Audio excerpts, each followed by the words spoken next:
Dr. Farhat Hashmi. She was born in Sargodha in 1957. She is the daughter of a well-known Islamic scholar. Her late father, Abdul Rahman Hashmi, was a prominent religious scholar. He was responsible for instilling in her the desire to spread the word of Allah to the world. And she was also supported by her like-minded husband, Dr. Muhammad Idris Zubair, who is also a scholar in Hadith. As a student, Dr. Farhat Hashmi completed her bachelor's from Sargodha, did her master's in Arabic from Punjab University, Lahore. She started her career as a lecturer in Sargodha Degree College, then joined International Islamic University, Islamabad as a faculty member. Later proceeded for her PhD in Hadith Sciences to the University of Glasgow, Scotland, where she was awarded the title of Doctor. On coming back, she continued teaching in Islamic University. After realizing that there is a strong need for promoting the deeper understanding of the Quran, she decided to establish an Islamic center which is called Al-Huda International Welfare Foundation. This name is now synonymous with unbiased quality education. A global wave of Quranic awareness was triggered by her, and her innumerable students have taken upon themselves the voluntary service of educating others about Islam. I am also one of her students. I want to share with you, she is my mentor and my inspiration to come towards this wonderful journey of Quran and to rediscover the purpose of my life. Children, when we praise somebody, instead of clapping, it will be a better idea if we say takbirat, praises of Allah. So I welcome her to the school with praises of Allah. So if you say with me, Allahu Akbar, Allahu Akbar, La ilaha illallahu, Allahu Akbar, wa lillahil hamd. There is no God but Allah, and all praises are for Him alone. Can you say with me? Yes. Okay, let's say Allahu Akbar, Allahu Akbar, Allahu Akbar, La ilaha illallah, Allahu Akbar wa lillahil hamd. Thank you so much. نحمده ونصلي على رسوله الكريم أما بعد فأعوذ بالله من الشيطان الرجيم بسم الله الرحمن الرحيم رب اشرح لي صدري ويسر لي أمري واحلل عقدة من لساني يفقهوا قولي. معزز خواتین، اساتذہ کرام اور پیارے پیارے بچوں، السلام علیکم ورحمۃ اللہ وبرکاتہ.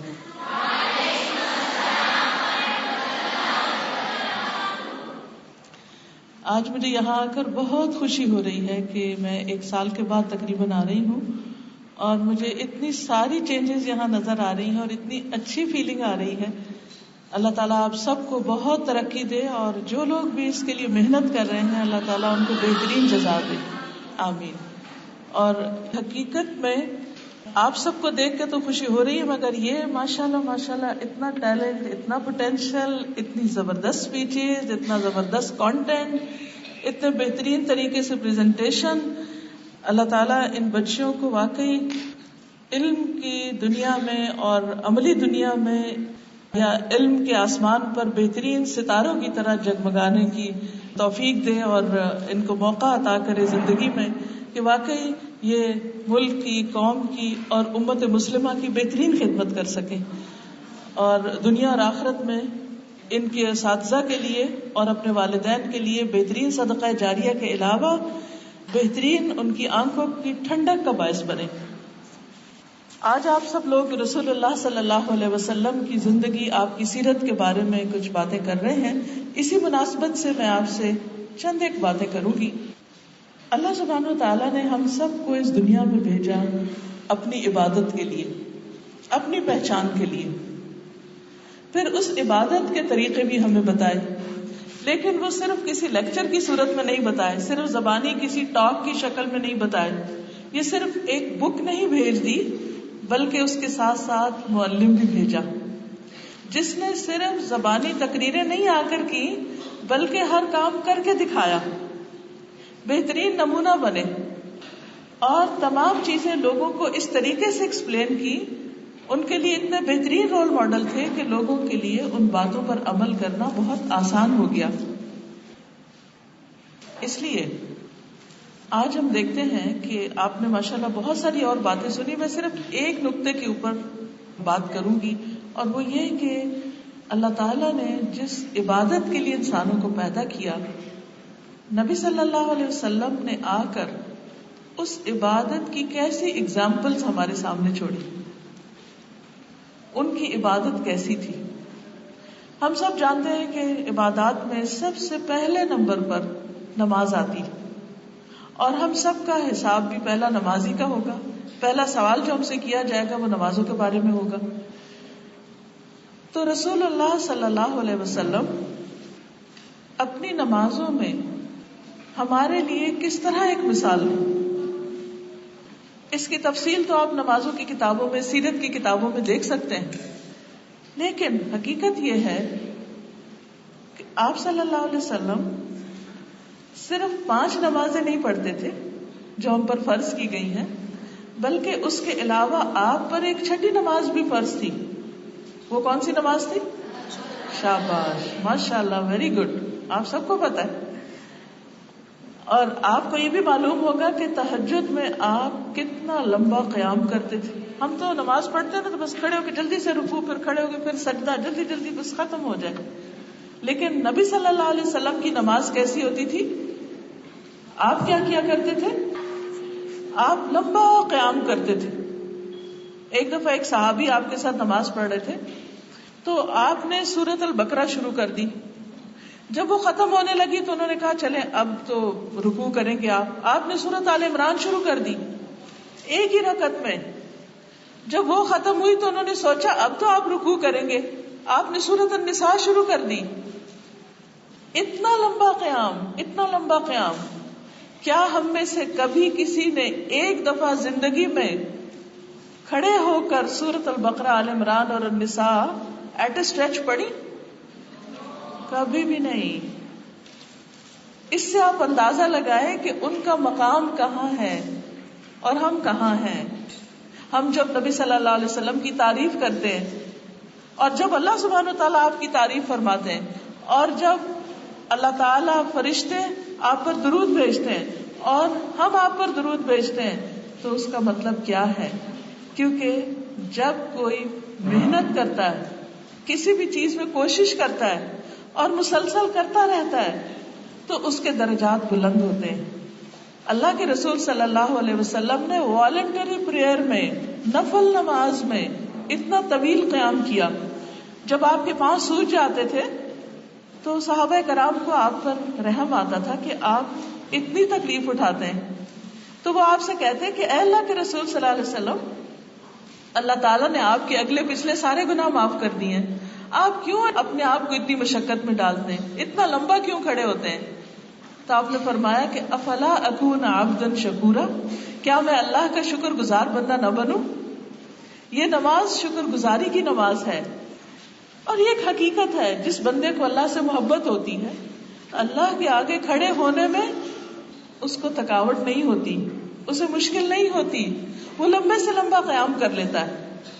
تھوڑی دیر کے لیے آپ سوچئے, اگر آپ کو کسی سے ملاقات کا شوق ہو, آپ کسی ایسے انسان سے مل رہے ہو جو آپ کو بہت پسند ہو, اور وہ آپ سے کھڑے ہو کے باتیں کرنا شروع کر دے, تو آپ یہ کہیں کہ میں ذرا تھک گیا ہوں, میں بیٹھنے لگا ہوں؟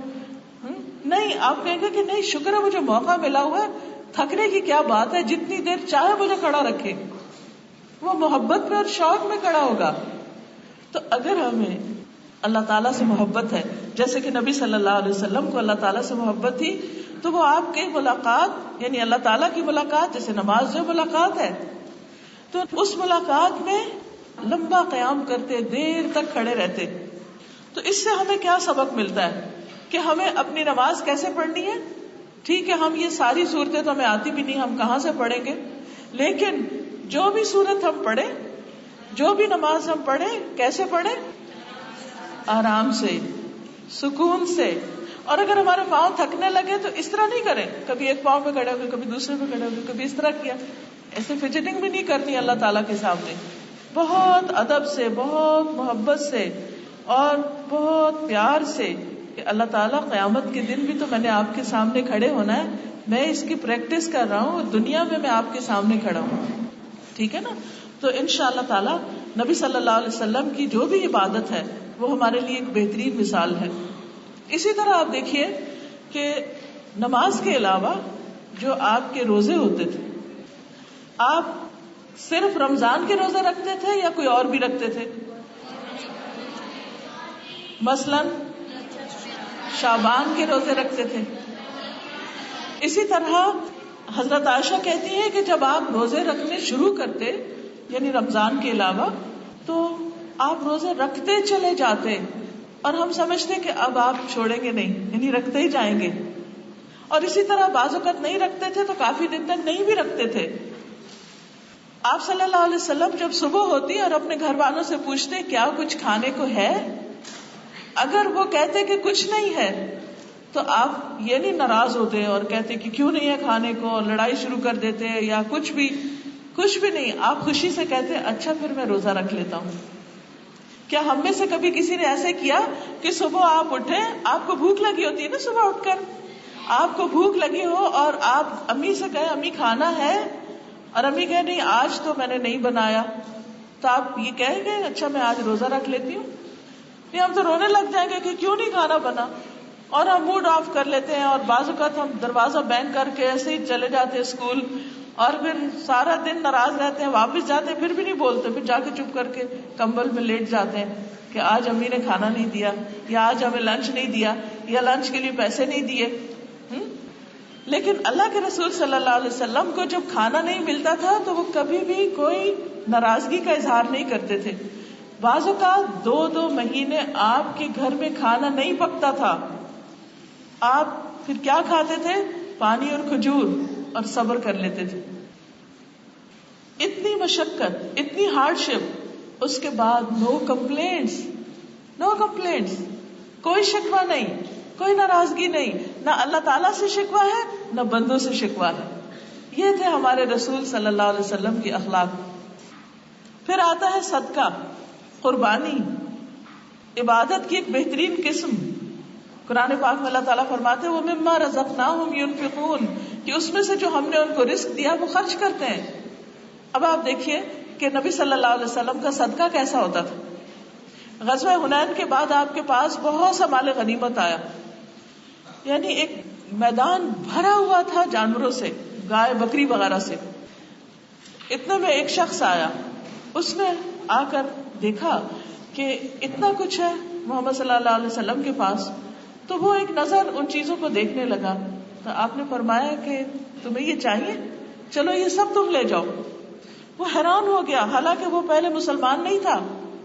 وہ واپس اپنی قوم کے پاس بھاگا آیا، کہنے لگا اے میری قوم مسلمان ہو جاؤ، کیونکہ محمد صلی اللہ علیہ وسلم اس طرح دیتے ہیں کہ ان کو فقر کا، فاقے کا ڈر ہی نہیں کہ میں سب دے دوں گا تو میرے پاس کیا رہے گا. تو ایسا اخلاق کہ جو صرف کسی کو ایک چیز نظر آئی اور ان کو پسند آئی تو کہا کہ تم لے جاؤ، کیونکہ آپ کے دل میں دنیا کی محبت نہیں تھی. اسی طرح ایک دفعہ آپ نے ایک اچھی چادر پہنی جس کی آپ کو ضرورت بھی تھی، تو کسی نے اس کی تعریف کی تو آپ نے وہ چادر اسی کو دے دی. بہت سے واقعات ملتے ہیں.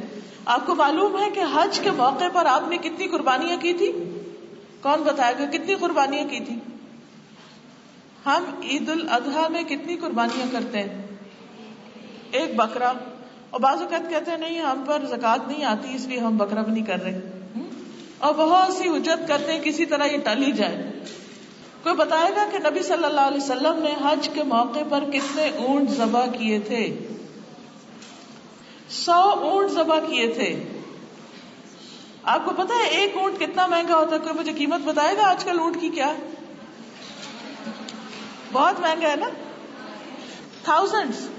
اب آپ بتائیے ایک اونٹ ذبح کرنا بھی ہم لوگ کیا کہتے ہیں 7 لوگ مل کے ایک ذبح کرتے ہیں، اور نبی صلی اللہ علیہ وسلم نے ایک حج کے موقع پر 100 اونٹ ذبح کیے، جس میں سے 63 آپ نے اپنے ہاتھ سے کیے. 63. اس سے آپ اندازہ لگائیے کہ کتنے انرجیٹک تھے. ہم تو ایک مرغی امی کہے نا ذرا کاٹ دو، تو ہم کہیں گے ہم تھک گئے ہیں, بہت مشکل ہے. چھوٹے سے کام پہ ہم لیزی ہو جاتے ہیں, لیکن پروفٹ صلی اللہ علیہ وسلم لیزی نہیں تھے, وہ ہر کام خوشی سے کرتے تھے. تو 63 اونٹ آپ نے اپنے ہاتھ سے نہر کیے تھے. تو اس سے یہ پتہ چلتا ہے کہ نماز ہو یا روزہ ہو یا صدقہ خیرات ہو یا قربانی ہو, آپ سب سے آگے تھے. اسی طرح اللہ کا ذکر, قرآن مجید کی تلاوت, نبی صلی اللہ علیہ وسلم ہر موقع پر دعا پڑھتے تھے. صبح اٹھنے سے لے کے, نمازوں سے لے کے, پھر گھر سے نکلتے وقت, گھر میں داخل ہوتے وقت, مسجد داخل ہوتے وقت, مسجد سے نکلتے وقت, کپڑے پہنتے وقت, ہر موقع پہ, غم میں, خوشی میں, ہر موقع پر اللہ کو یاد کرتے تھے اور کرتے چلے جاتے تھے. اور دن میں ایک مجلس میں 70 بار استغفار. ایک صحابی نے کاؤنٹ کیا کہ کتنی دفعہ آپ نے استغفار بولا ہے, اور ایک مجلس کے اندر 70 دفعہ آپ نے بولا. ہم کتنی دفعہ استغفار کرتے ہیں؟ ہم تو اتنی باتیں کیے چلے جاتے ہیں کہ ہمیں ذکر بھول ہی جاتا ہے, کیونکہ ہم بہت بولتے ہیں نا, تو پھر اللہ کا نام یاد کرنا یاد نہیں رہتا. مثلاً آپ لوگ بس پہ گھر جاتے ہیں تو راستے میں ہم اللہ کا ذکر بھی کر سکتے ہیں, تسبیحات بھی کر سکتے ہیں. آپ اپنے لیے لازم کر سکتے ہیں کہ مثلاً گھر جاتے وقت میں 100 دفعہ سبحان اللہ و بحمدی سبحان اللہ العظیم پڑھوں گی, کس کا بہت اجر ہے. اچھا, آتے ہوئے اور جاتے ہوئے ایک دفعہ استغفار پڑھوں گی یا درود شریف پڑھوں گی یا کوئی بھی چیز. آپ کو پتا ہے نا کہ درود شریف پڑھنے کے کتنے فائدے. ایک شخص آیا تو کہنے لگا کہ میں اپنی دعا کا کتنا حصہ درود شریف بنا لوں. پہلے اس نے کہا اچھا میں 1/4 حصہ, 1/4, پھر 3/4, پھر اس کے بعد ہاف. پھر اس نے کہا کہ اچھا اگر میں سارا آپ پر درود ہی پڑھ لوں تو کافی. آپ نے فرمایا اگر تم ایسا کرو پھر تو تمہارا ہر غم دور ہو جائے گا, ہر حاجت پوری ہو جائے گی, ہر مشکل آسان ہو جائے گی. یعنی اگر کوئی اور تم نہیں بھی دعا مانگتے اور صرف درود پڑھتے رہتے ہو اپنی مشکل کے وقت, تو وہ بھی تمہاری آسان ہو جائے گی. تو ہمیں آج کے اس پروگرام کے آخر میں اپنے ساتھ کچھ ریزولوشن بنانے ہیں. اس میں جو باتیں آپ نے سنی ہیں ان میں سے جو بھی آپ کو یاد رہے, پلس ہمیں اپنی عبادت ٹھیک کرنی ہے, کیونکہ اللہ تعالیٰ نے ہمیں اپنی عبادت کے لیے پیدا کیا ہے. اگر ہم دنیا سے عبادت کے بغیر چلے گئے تو مشکل ہوگی. مثلاً آپ کے پیرنٹس آپ کو اسکول میں کیوں بھیجتے ہیں؟ پڑھنے کے لیے. اور اگر آپ یہاں آ کر نہیں پڑھیں اور پڑھے بغیر چلے جائیں, یا اسکول میں آنے کی بجائے کہیں اور چلے جائیں, یا کلاس میں سوتے رہیں, یا پھر ایگزام نہیں دیں, تو کیا ہوگا؟ فیل نا. سمپل سا نتیجہ خود ہی نکال لیا آپ نے. ٹھیک ہے. اسی طرح کیونکہ اسکول کس لیے بنا ہے؟ پڑھنے کے لیے.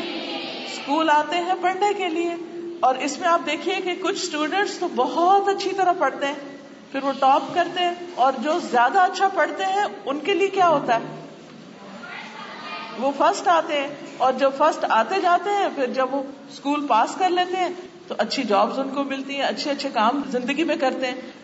تو آپ دیکھیں کہ اس سے آپ یہ سمجھیے کہ اللہ نے ہمیں اس دنیا میں بھیجا ہے. Think this world like a school. ہمیں یہاں کیوں بھیجا ہے؟ کہ ہم اللہ تعالیٰ کو پہچانیں, اس کی عبادت کریں. اگر ہم یہاں رہ کر عبادت نہیں کرتے, یا عبادت میں ڈنڈی مارتے, یا صحیح طریقے پر نہیں کرتے, تو پھر یہ نہیں ہو سکتا کہ ہم واپس جائیں اور ہمارے لیے فرشتے استقبال کو کھڑے ہوں کہ ہاں بہت اچھا کر کے آئے ہو, جو کرنے بھیجا تھا وہ نہیں کیا. نہیں, ایسا نہیں ہوگا. پھر وہ پکڑیں گے, پھر وہ پوچھیں گے, پھر شامت آ سکتی ہے. تو اللہ تعالیٰ اس سے بچائے, سب کو محفوظ رکھے. لیکن ہم سب کو اس پر فوکس کرنا ہے کہ دنیا میں کچھ بھی کرے, کہیں پر بھی ہو, لیکن اپنی عبادت میں کمی نہیں آنے دے.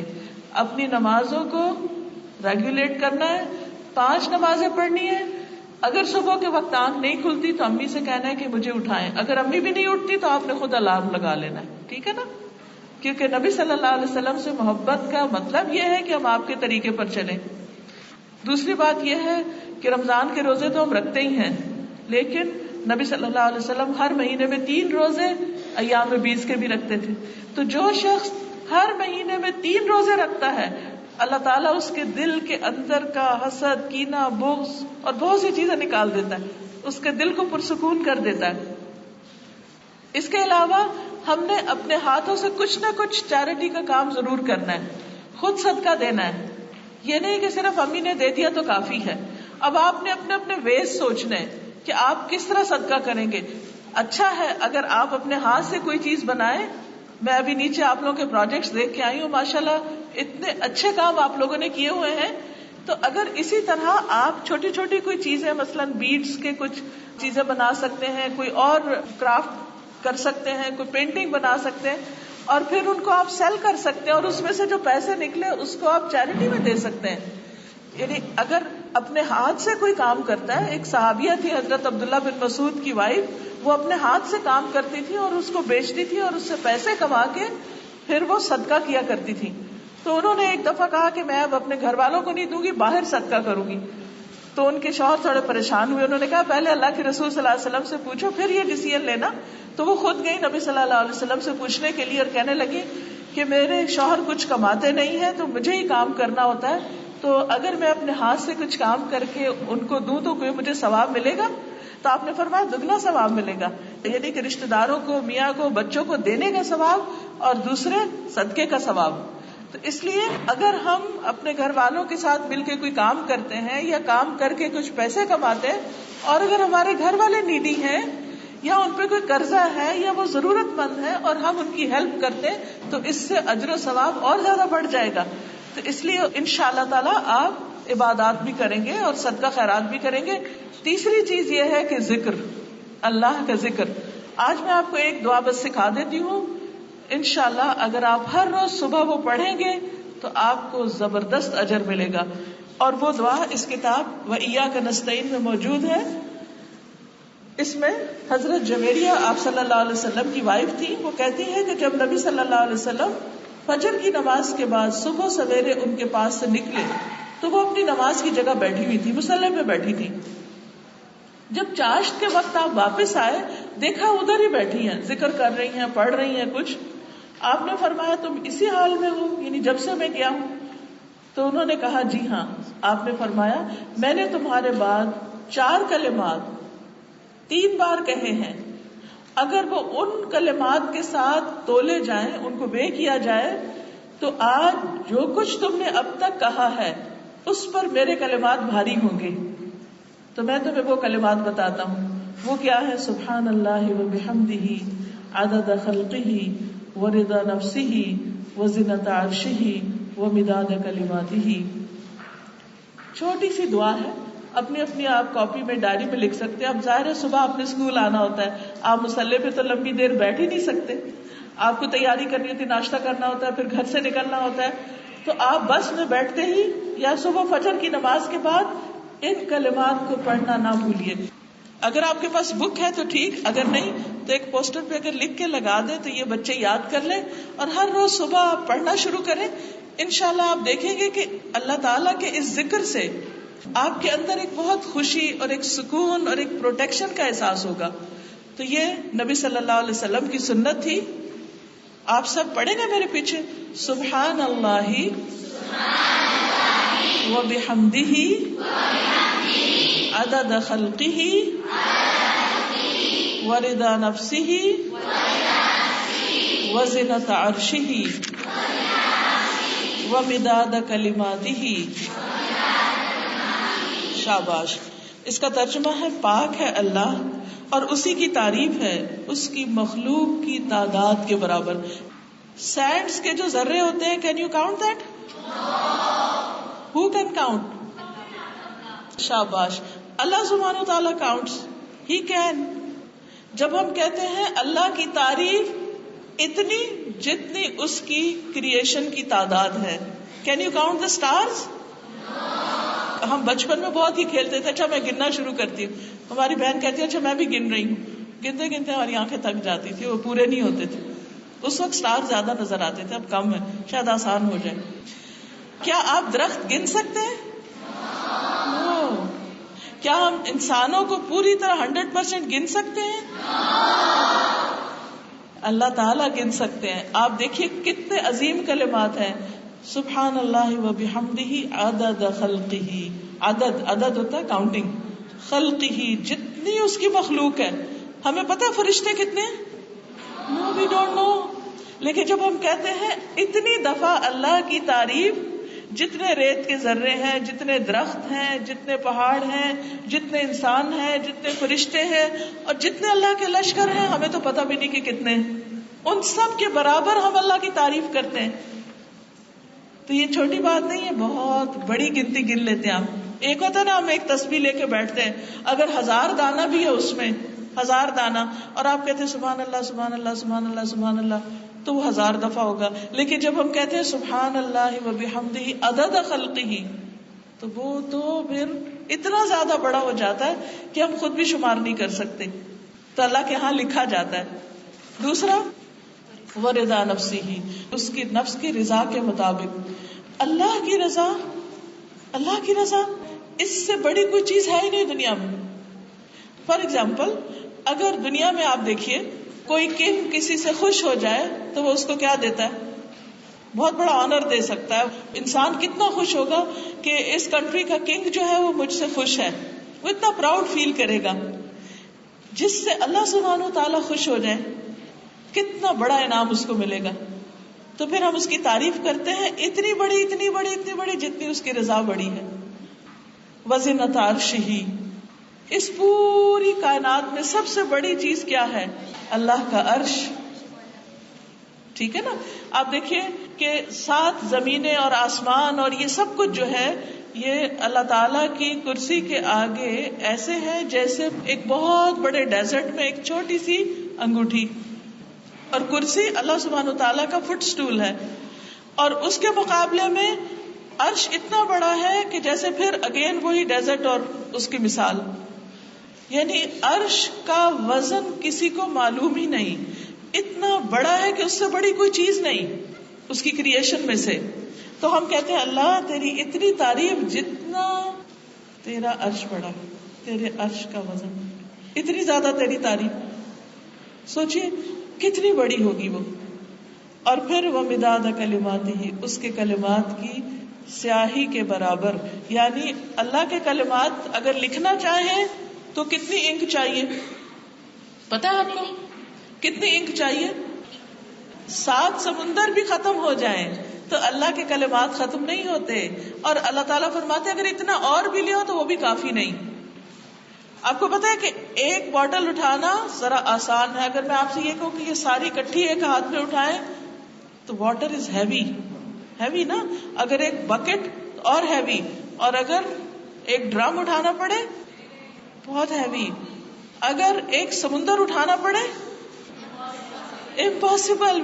اور ایک اوشن نہیں، سارے اوشن اور اتنے ہی اور اوشنز، ان کا وزن کتنا ہوگا؟ اس سے کیا کچھ لکھا جا سکتا ہے؟ اس سے بھی زیادہ اللہ کی تعریف. ٹھیک ہے، تو یاد کریں گے پھر یہ انشاءاللہ. جب آپ یہ یاد کریں گے، اللہ کی تعریف کریں گے، اللہ تعالیٰ آپ سے خوش ہوں گے. اور پھر ساتھ اللہ کے رسول صلی اللہ علیہ وسلم پر آپ درود بھیجیں گے، کیونکہ انہوں نے ہمیں یہ کلمات سکھائے. ہمیں خود نہ پتہ چلتا اگر وہ ہمیں نہیں سکھاتے. کتنا بڑا احسان ہے ان کا ہم پر، اتنی پیاری چیز انہوں نے سکھائی ہمیں. اور ہم اتنے بدقسمت ہو کہ ہم وہ پڑھے بھی نہیں انشاءاللہ ہم سب پڑھیں گے. ٹھیک ہے نا. تو آپ نے اس کو بھولنا نہیں. میری طرف سے آپ کے لیے آج یہی دعا تحفہ ہے. یہ کچھ سیریز ہیں جیسے تجلیات نبوت، نبی صلی اللہ علیہ وسلم کی سیرت کے اوپر لیکچرز ہیں. لو فار پروفٹ یہ بھی ایک لیکچر ہے. پھر اللہم صلی علی محمد صلی اللہ علیہ وسلم، یہ درود شریف کے اوپر ایک لیکچر ہے. پھر نبی صلی اللہ علیہ وسلم کا حلیہ مبارک، یعنی آپ کیسے دکھائی دیتے تھے. کوئی فوٹو نہیں، کوئی پکچر نہیں. ہمیں شوق ہوتا ہے جس سے محبت کرے کہ پتہ چلے وہ تھے کیسے. تو یہ اس کے بارے میں ایک لیکچر ہے. پھر اسی طرح کچھ دعائیں وغیرہ ہیں، کچھ اور کارڈ ہیں. استخارے کے بارے میں اکثر لوگوں کو مسکنسیپشن ہوتے ہیں، اس کے بارے میں. اور پھر یہ کہ ہمارے والدین ہماری جنت ہے، اس کے اوپر احادیث وغیرہ ہیں. تو یہ بکس آپ دوسروں کو گفٹ بھی دے سکتے ہیں اور خود بھی پڑھنے کے لیے لے سکتے ہیں. اور یہ دعاؤں کی کتاب جس سے میں نے دعا پڑھ کے سنائی ہے آپ کو، یہ بھی یہاں موجود ہے. تو اللہ تعالیٰ آپ سب پر اپنی رحمتیں کرے. سبحان اللہ والحمد للہ ولا الہ الا اللہ واللہ اکبر ولا حول ولا قوة الا باللہ العلی العظیم. اللہم صلی علی محمد وعلی آل محمد کما صلیت علی ابراہیم وعلی آل ابراہیم انک حمید مجید. اللہم بارک علی محمد وعلی آل محمد كما باركت على إبراهيم وعلى آل إبراهيم إنك حميد مجيد. ربنا آتنا في الدنيا حسنة وفي الآخرة حسنة وقنا عذاب النار. ربنا لا تزغ قلوبنا بعد إذ هديتنا وهب لنا من لدنك رحمة إنك أنت الوهاب. ربنا هب لنا من أزواجنا وذرياتنا قرة أعين واجعلنا للمتقين إماما. یا اللہ پاک جو کچھ ہم نے پڑھا ہے سنا ہے تو اپنی رحمت سے قبول فرما. اگر ہم سے کوئی بات بھول چوک کر غلط ہو گئی ہو تو ہمیں معاف فرما دے. تو ہماری اصلاح فرما دے, ہمیں ہدایت عطا فرما, ہمیں نبی صلی اللہ علیہ وسلم کے طریقوں پر چلنے کی توفیق عطا فرما. ہمیں اللہ کے رسول صلی اللہ علیہ وسلم کی عبادت کے مطابق ہمیں عبادت کی توفیق عطا فرما. ہمیں آپ جیسی حکمت نصیب فرما, ہمیں آپ کی محبت نصیب فرما, آپ کی سنت کی پیروی نصیب فرما, آپ کے طریقوں پر چلنا نصیب فرما, آپ کا اتباع نصیب فرما. یا اللہ قیامت کے دن ہمیں آپ کی شفاعت نصیب فرما. یا رب العالمین, جس مقصد کے لیے اللہ کے رسول صلی اللہ علیہ وسلم تشریف لائے اس مقصد کو ہمیں پورا کرنے کی توفیق عطا فرما. ہمیں دنیا کے سارے لوگوں کے لیے خیر, امن اور بھلائی کا ذریعہ بنا دے اور ہم سب کے لیے بہترین انسان بن جائے, سب کو فائدہ پہنچائیں. یا رب العالمین ہمارے دلوں میں محبتیں پیدا کر دے, مسلمانوں کو آپس میں جوڑ دے, آپس میں اتفاق پیدا فرما. ہمارے گھروں میں, ہمارے خاندانوں میں باہم محبتیں پیدا فرما. یا اللہ سب کی مشکلات دور فرما, سب کی تکلیفیں دور فرما. اللہ ہمیں اپنے مقرب بندوں میں شامل کر لے.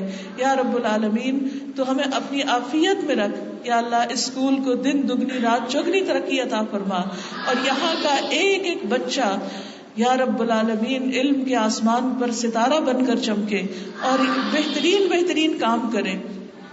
یا رب العالمین جو لوگ اس کو آگے بڑھانے کے لیے جس بھی قسم کی کوشش اور محنت کر رہے ہیں اللہ ان کو بہترین اجر عطا فرما اور انہیں بہترین جزائے خیر کے ساتھ دنیا اور آخرت میں بہترین عزت اور عافیت نصیب فرما.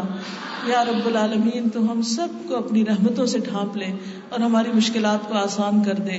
ربنا تقبل منا انک انت السمیع العلیم وتب علینا انک انت التواب الرحیم وصلی اللہ تعالی علی خیر خلقہ محمد وعلی آلہ واصحابہ واہل بیتہ اجمعین برحمتک یا ارحم الراحمین. الہی آمین. السلام علیکم ورحمۃ اللہ وبرکاتہ.